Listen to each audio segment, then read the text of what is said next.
नमस्कार मित्रांनो, परत एकदा आपलं खूप खूप स्वागत आहे आपल्या सर्वांच्या लाडक्या महाडीबीटी स्कॉलरशिप ऑफिशियल या चॅनलवरती। आणि आज तुमच्यासाठी एक महत्त्वाचा विषय घेऊन आलो, कांदा चाळ योजना।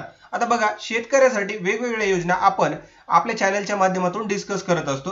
तर याच्यामध्ये आपण एक नवीन म्हणजे कांदा चाळ योजना याच्या संदर्भात जी प्रक्रिया आहे ती सगळी डिस्कस आपण या व्हिडिओच्या माध्यमातून करणार आहोत। तर सर्वप्रथम मित्रांनो, आपल्याला mahadbt.maharashtra.gov.in म्हणजे जी शेतकऱ्याची फार्मर डीबीटी वेबसाईट आहे त्यावरती यायचे। आता यायचंय कसं, त्याची लिंक डिस्क्रिप्शन मध्ये तुम्हाला उपलब्ध आहे, तसंच कमेंट सेक्शन मध्ये पण पिन करून ठेवली। क्लिक करा, वेबसाईट वरती या।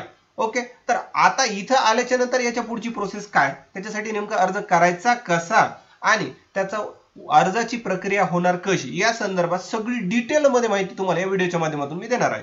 तर सर्वप्रथम मित्रांनो, आपण महाडीबीटी स्कॉलरशिप ऑफिशियल या चॅनलवर नवीन असाल, अद्याप चॅनलला सबस्क्राइब केलं नसेल तर तात्काळ चॅनलला सबस्क्राइब करा, यामुळे नवीन येणारा व्हिडिओ सर्वात अगोदर तुमच्यापर्यंत पोहोचेल। चला वळूयात आजच्या विषयाकडे। सर्वप्रथम या वेबसाईट वरती मी आलेलो आहे आणि इथं आल्याच्या नंतर आपल्याला लॉग इन करण्यासाठी शेतकऱ्याचा जो आयडी आहे, फार्मर आयडी आहे, तो इथं टाकायचा आहे आणि ओटीपी घ्यायचा आहे। तर ही प्रोसेस आपण सर्वप्रथम सुरू करूयात।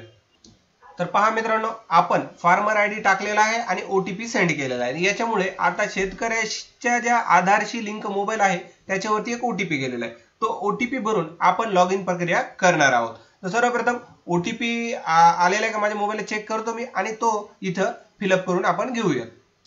तर मित्रांनो, आपण लॉग इन केलेला आहे आणि लॉग इन केलेल्याच्या नंतर आता आपल्याला कांदा चाळ याची ऑनलाईन प्रक्रिया जाणून घ्यायची। त्यापूर्वी याच्यामध्ये आपल्याला कुठले लाभ मिळतात, या योजनेचा नेमका उद्देश काय आणि अनुदान किती या संदर्भात सविस्तर आपण चर्चा जाणून घेऊया। सर्वप्रथम पहा, मी इथे एक वेबसाईट ओपन केली, याची लिंक तुम्हाला डिस्क्रिप्शन मध्ये दिली जाणार आहे।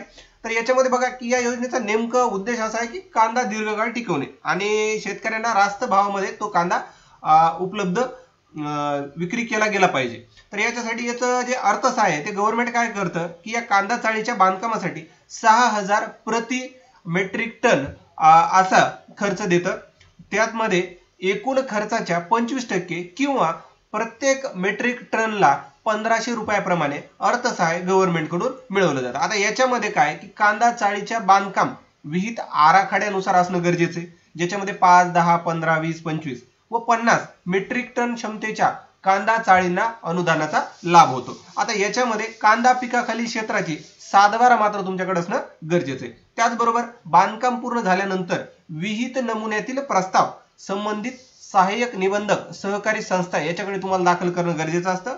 त्याचबरोबर वैयक्तिक शेतकऱ्यास 100 मेट्रिक टन तर सहकारी संस्थांसाठी 500 मेट्रिक टन चाळ बांधण्याची तरतूद आहे, कांदा चाळ बांधण्याची तरतूद आहे। तर याच्यासाठी ह्या गोष्टी लक्षात ठेवूनच आपल्याला आपली कांदा चाळ बांधणं गरजेचं आहे। आता वळूयात ऑनलाईन अर्जाच्या प्रक्रियेकडे। सर्वप्रथम पहा, आपण लॉग इन केल्याच्या नंतर प्रोफाईलवर आलो आणि इथं घटकासाठी अर्ज करा याला क्लिक केलं होतं।